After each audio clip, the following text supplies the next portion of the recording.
warahmatullahi wabarakatuh. Perkenalkan, nama saya Yusuf Abidja Rizkiawan dari kelas 12 MIPA 1. Di sini saya membahas novel tentang 0100 yang ditulis oleh Amelia Valencia. Jadi, novel ini itu menceritakan sepasang kekasih yang mengalami rasa sakit yang sangat ya. Oke, diawali dengan pertemuan Lengkara dan Mas Naka di kantor. Waktu itu Lengkara adalah seorang murid baru di SMA, di salah satu SMA ya kan. Di SMA-nya si Mas Naka ini.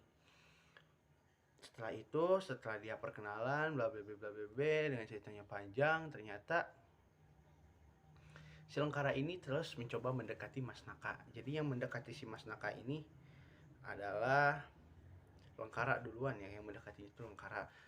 Kenapa Lengkara mendekati Mas Naka ini? Karena dia memiliki rasa ingin balas dendam kepada adik tirinya. Nah, kebetulan si adik tirinya itu juga sama satu sekolah dengan sekolah yang baru dia pindah itu.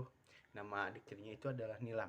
Nilam adalah mantan pacarnya Mas Naka. Nilam itu sangat tergila-gila sama Mas Naka ini. Jadi dia belum terima kalau dia udah putus dengan Mas Naka. Dia sengaja mendekati Nilam karena Lengkara sengaja mendekati Mas Naka karena Nilam telah merebut ayahnya. Kasih sayang yang dulunya Lengkara dapat dari ayahnya kini sudah diambil semua oleh Nilam dan juga ibunya si Nilam ini. Di situ yang dulunya Lengkara sangat disayang oleh ayahnya, ya sangat dicintai oleh ayahnya, tapi sekarang berbalik. Jadi setelah kehadiran si Nilam, Nilam lah yang diberikan perhatian lebih oleh ayahnya, sedangkan si Lengkara ini sering dimarahi, dipukul.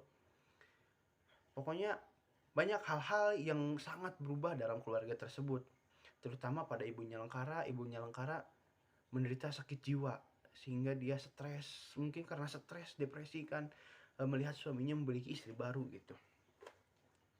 Setelah Lengkara mendekati Mas Naka pun memiliki perasaan yang sama pada Lengkara. Dia selalu berdekatan terus, akhirnya mereka berpacaran. Setelah berpacaran ternyata Mas Naka itu tahu bahwa percuma dia pacaran karena dia sebentar lagi akan mati. Nah, kenapa akan mati? Karena si Mas Naka ini memiliki penyakit jantung gitu. Jadi si Mas Nakanya tuh nggak mau membuat orang yang dia sayang itu nangis gitu.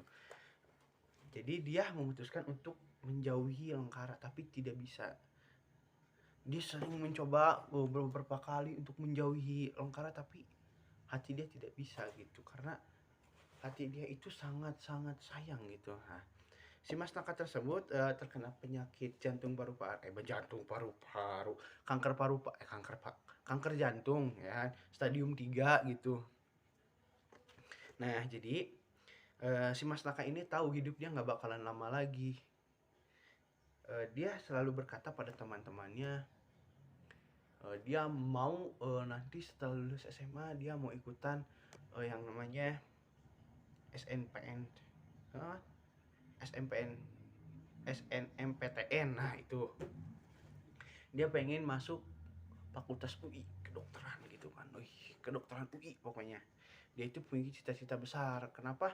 Karena dia itu bercita-cita jadi dokter karena dia itu tidak mau melihat orang-orang sakit gitu. Dia mau mengobati orang-orang yang sakit karena dia adalah seorang anak yang dulunya sering disiksa juga oleh bapaknya gitu. Jadi dia sering melihat ibunya kesakitan oleh bapaknya, jadi dia bercita-cita kalau ibu sakit aku yang rawat dia, seperti itu. Akhirnya setelah Garat pun tahu bahwa di hidup dia nggak lama lagi, dia selalu mencoba bagaimana caranya dia ingin sembuh kembali, dia ingin bangkit kembali, tapi ya memang keadaan yang membuat dia buruk. Dia sering kali tidak masuk sekolah gitu. Sebenarnya dia itu tidak masuk sekolah karena sakit, tapi dia tidak bilang kepada teman-temannya karena dia tahu kalau teman-temannya tahu dia sakit, pasti mereka akan sedih. Jadi nih Mas Naka ini nggak mau mereka sedih gitu. Jadi nggak memberitahu. Suatu saat ternyata saat Mas Naka di rumah sakit, dia ketahuan oleh Nilam. Nah, dan Nilam pun tahu apa penyakitnya dari seorang Mas Naka ini. Jadi dia bilang, kalau kamu nggak mau berita ini kesebar ke seluruh teman-teman kamu harus nurut sama aku, kata si eh, Nilam itu ya kan. Jadi si Mas Naka pun nurut apa perkataan Nilam, meskipun dia dengan terpaksa, sangat-sangat terpaksa mengikuti perkataannya Nilam untuk menjadi pacarnya, seperti itulah. Karena dia tahu rasa sayang dia itu hanya untuk Langkara gitu. Dengan berjalannya waktu, ternyata Mas Naka pun eh, menghindari itu semua. Kayak si Mas Naka ini akhirnya menjauh dari Nilam. Dia sudah tidak peduli kayaknya, seperti itu. Karena dalam perjanjian tersebut antara Nilam dan juga Mas Naka, Nilam berjanji, Mas Naka meminta Nilam untuk berjanji tidak menyakiti Langkara lagi gitu. Ternyata Langkara selalu sering mendapatkan yang namanya siksaan dari mereka gitu. Akhirnya Mas Naka pun uh, tidak mau gitu, tidak mau lagi menuruti perkataan Nilam. Akhirnya Mas Naka pun kembali kepada Langkara seperti itu. Dia mencoba mendekati Langkara lagi kan. Ada satu kejadian yang membuat Mas Naka itu seperti marah banget, karena saat di sekolah dia melihat Langkara itu selalu memijat bahunya seperti orang kesakitan.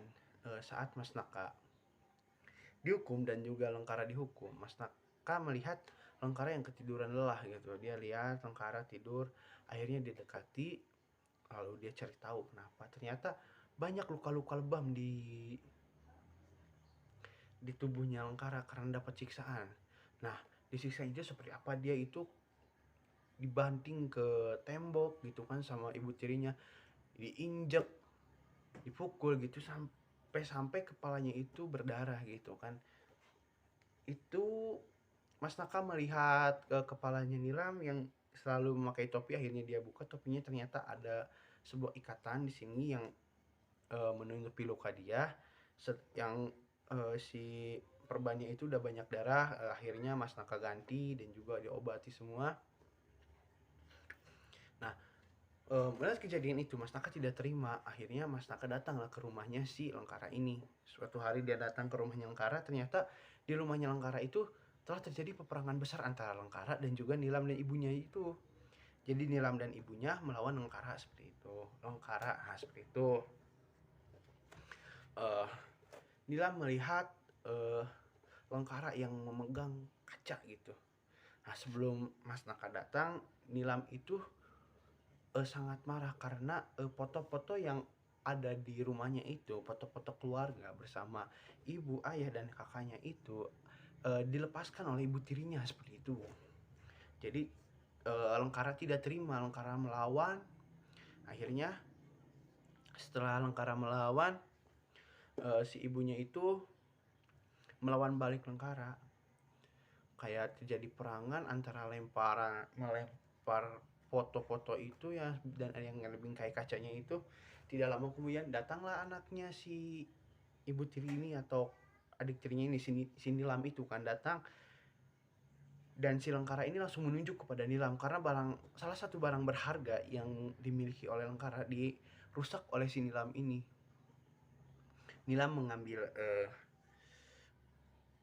serpihan kaca.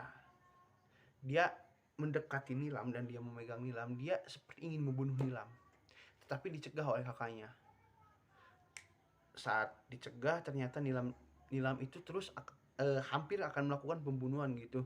Kayak kacanya udah digini nih, udah mau ditusuk, kakaknya pun datang menahan si Langkara tersebut, yang akhirnya si serpihan kaca itu terkena tangannya si kakaknya si Langkara.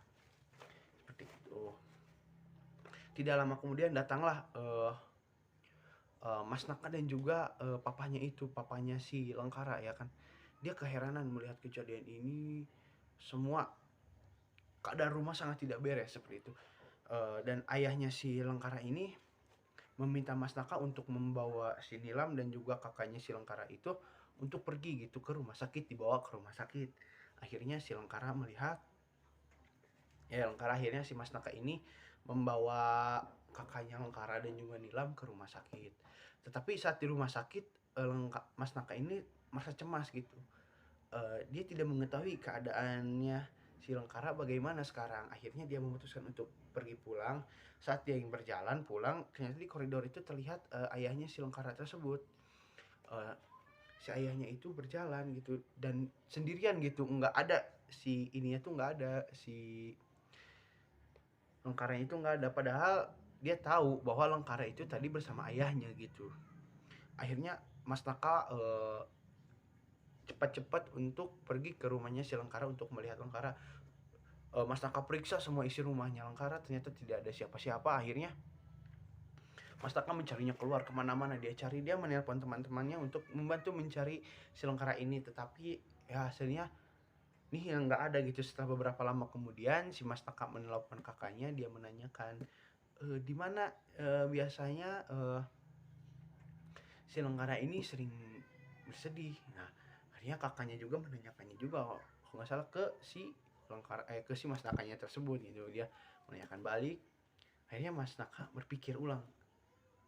Saat dia bersedih, dia pernah bersedih saat itu ketahuan oleh si Lengkara di sebuah pantai. Jadi si Mas Naka langsung berpikir, wah dia pasti ada di pantai. Akhirnya dia ke pantai, cepat-cepat ke pantai, dan lihat memang betul ada seorang Lengkara yang sudah hampir jatuh ke laut gitu. Dia hampir bunuh diri akhirnya, tapi ditahan oleh si Mas Naka tersebut. Mas Naka menghampiri si Lengkara yang udah penuh luka lebam karena disiksa oleh orang tuanya tersebut. Udah banyak darah di kepala, matanya udah satu udah bengkak banget gitu sampai nggak bisa ngebuka matanya sebelah. Dan akhirnya mereka pun Mas Naka ini meyakinkan kepada Lengkara bahwa Lengkara masih layak hidup, karena Lengkara berpikiran, untuk apa saya hidup kalau hanya untuk disiksa seperti itu. Jadi si Mas Naka terus membujuk Lengkara untuk tidak bunuh diri. Akhirnya Lengkara lemas dan dia tidak jadi bunuh diri. Dia duduk kecapean, akhirnya dia duduk. Ternyata setelah itu Lengkara terbangun-bangun sudah di rumah sakit, dan dia saat dia bangun dia mengetahui berita bahwa Mas Naka telah tiada karena penyakit jantungnya itu sudah sangat kompleks gitu, udah sangat sudah menjalar kemana-mana gitu, menggerogoti organ-organ penting lainnya selain jantung seperti itu. Sebenarnya mata Lengkara itu sudah nggak bisa digunakan sebenarnya, jadi dia itu buta. Tetapi Mas Naka meminta kepada ibunya untuk mendonorkan matanya kepada si Lengkara ini. Jadi si Mas Naka ini mendonorkan matanya untuk Lengkara.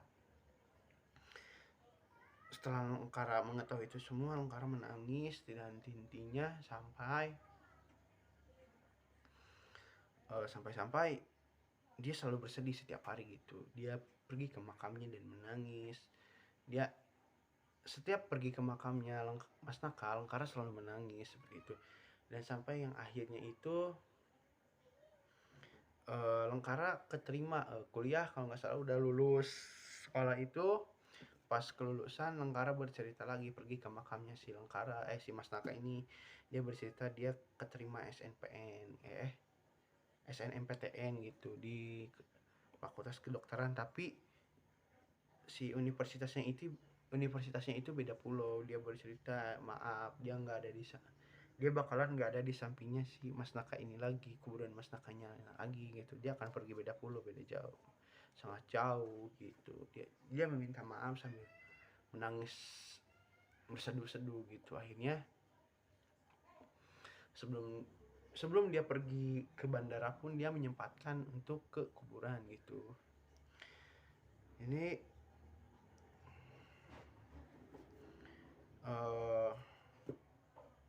mungkin cukup sekian pembahasan novel kali ini atau analisis novel dari saya. Terima kasih yang sudah menonton dan mohon maaf bila ada kesalahan. Wassalamualaikum warahmatullahi wabarakatuh.